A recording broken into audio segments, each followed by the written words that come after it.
Hello everybody, this is Michelle Fox and welcome back to The Simple Quilter. I'm hoping that everyone's had a great holiday season and I am glad to be back. It was a nice break, but it's good to be back too. Now today's topic is going to be on organization. This is my third episode in my new organization series, and today we're going to talk a lot about UFOs, but I have some other tips I want to share with you before then too. Now the quilts behind me, well, they're actually quilt tops. They're some of my UFOs. I wanted to share with you just a few minutes. I'm going to zoom in on them so you can see them a little bit better, and then I'll tell you a little bit more about them.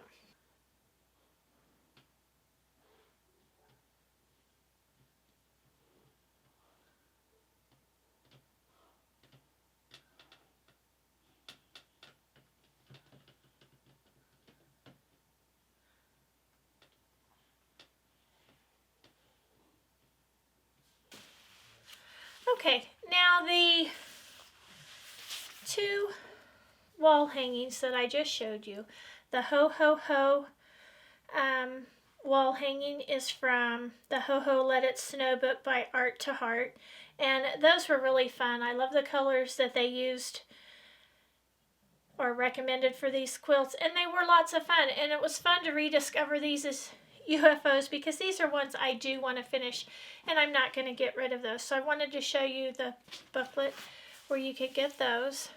And then the wall hanging came from this book called Simply Modern Christmas, and the table runner is one called Simply Simple. Here it is right here.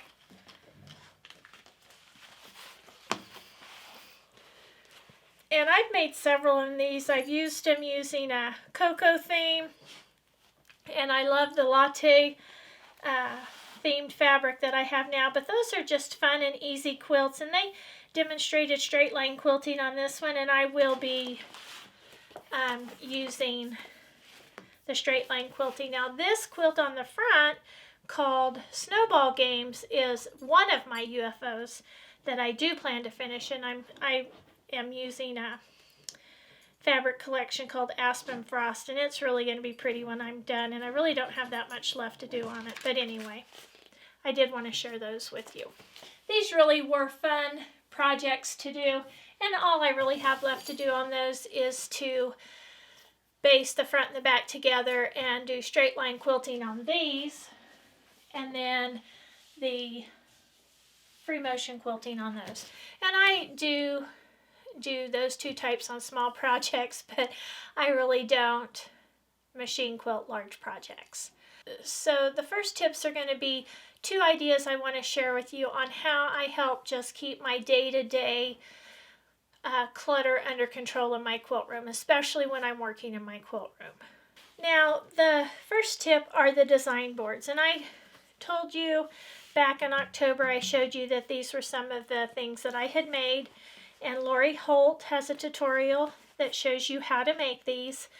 But these are great for keeping projects organized, especially projects that are ongoing, and especially projects that you're doing leaders and enders with.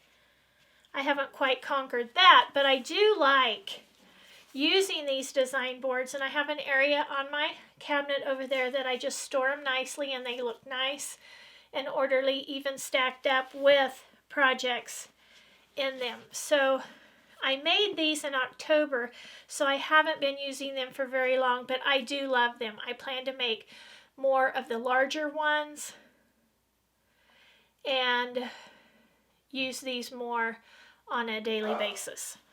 Now the second tip I wanted to share with you, I've mentioned these in my quilt room tour video, but I have this little basket hanging on the handle of my quilt table, my cutting table. And on this, in this, I just put scraps from when I'm doing cutting. You can see they're really just scraps that, there's some batting scraps that aren't big enough pieces that I want to keep and use in a scrap quilt. So as I'm cutting, I immediately clean off my table and put those in my little scrap basket. Then I have this trash can. It's a trash can, and I just have a liner in it. And I keep a liner in it, and I just fill it until it's full. Now this is ready really to sew into a dog bed, and I just have to sew that closed.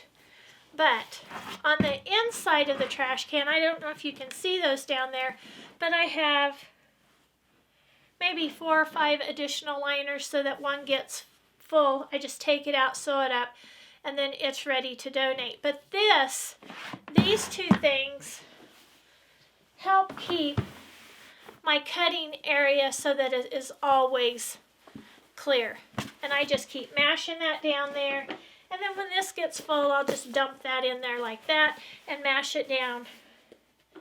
And this dog bed is ready to sew up. But I wanted to show you those because I've been using this for quite a while, and it really does help. Now, here is a new idea I wanted to share with you.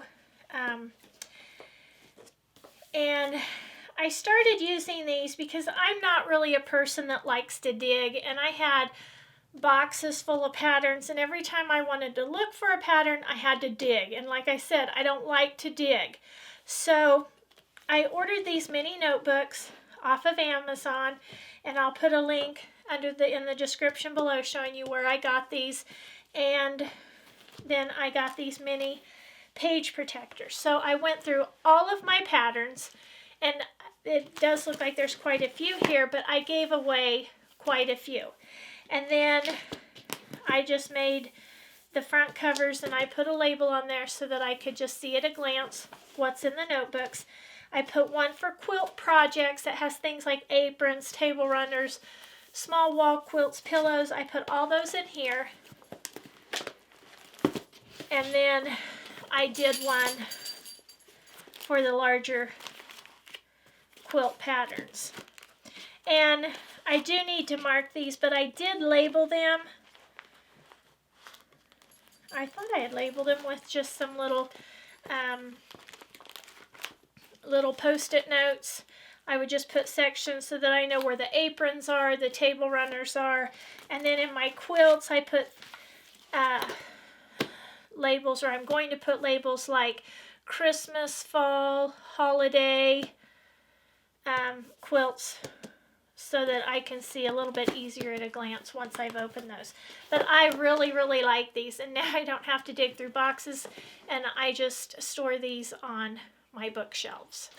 And actually, here is the box that the little page protectors, the little sheet protectors came in, and they are 8.5 by 8.5. No, I'm sorry, they're 5.5 by 8.5. And again, I'll put a link in the description below. Okay, so let's move on to UFOs. During this 2-week period, or this kind of holiday break for me, because I've been off on my regular job too, I went through all of my UFOs. And those are the ones that I keep stored in my cabinets that I showed you before, and I've showed you the containers, the art bins that I store those in. And well, let me just review that. So again, this is how I store my UFOs. I label them, and I put everything I need in there. I need to put this back in there because this is the book I need for that pattern, and I keep those stored in my cabinet. So I went through all of those containers to see what I had, and then I also had just a stack that I was having to store. I went through that stack, and this is what I did. First of all, the projects that I didn't feel like were finishing, I had one I needed to repair, I just got rid of them. And for example, I cut a couple of them up for the dog beds. One was just a cheater's cloth little wall hanging that I had fixed years ago for my mother. She liked quilting the cheater's cloth, but she hadn't started it or anything, and it was just basted and it was just sitting there, and I didn't really care for the fabric, so I just cut it up and put it in the dog bed bin. Some of the projects, I knew that I had had them for so long, and I looked at them carefully to really see if those were ones that I wanted to finish, and I didn't, so I gave those away. And like the little casita table quilt or table topper quilt that I showed you in a previous video, I gave that away. I didn't like the fabrics, the piecing was really good, but I just didn't like it, and I knew it wasn't finished. I wasn't going to finish it. So I think it's important to give yourself the okay to get rid of those. I gave some away. Now, my quilts, I did not give any of those away. I liked all of them, but if you go through your UFOs and there is a quilt that you don't like and you don't want to finish, maybe you ran across a problem you had doing it. Maybe you had to rip something out, or it was too difficult, or whatever. Just realize that, you can give those away. If you still like the fabrics and you still have large pieces, put them back in your stash and get rid of the other. So just realize that it is okay to get rid of those, or maybe you want to just make a smaller project out of them. But nobody needs to tell you what to do with those, and you don't have to feel like you have to hold on to them. You know if you like them, you know if you're going to finish them, and just make that decision and move forward, like we talked about in the last video. Now, there was one other way I stored my unfinished projects, and I want to show you how I store some of my finished quilt tops. Now, the quilts behind me, I just stored them on hangers. They're light and small. And then this is a quilt. This is a big quilt, and it's a big quilt that I finished, and I hung it on a hanger, and I took it off during this past 2 weeks, and I cleaned it up, repressed it, and it's ready to go to the quilters.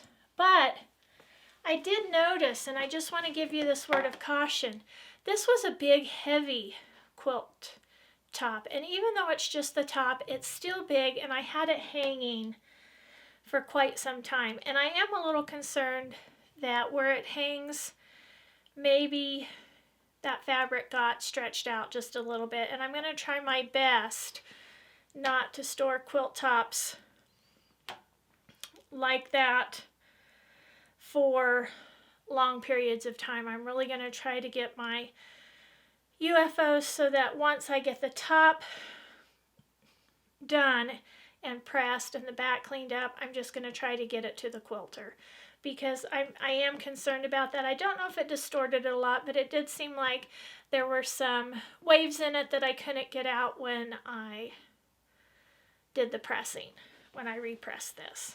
But I have to say, it was fun going through all those projects, and it's really kind of inspired me to get more of them done. Now, I've shown you this book before.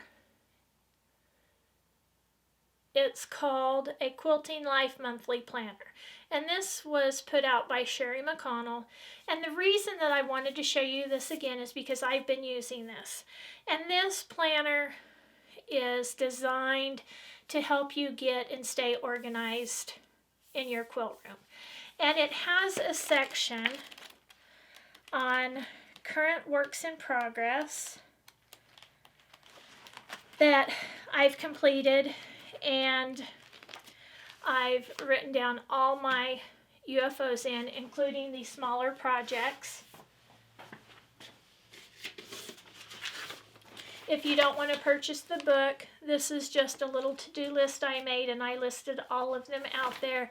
It has the date assigned and the date completed, and I've kept track of my UFOs this way, but I really am going to be using this from now on.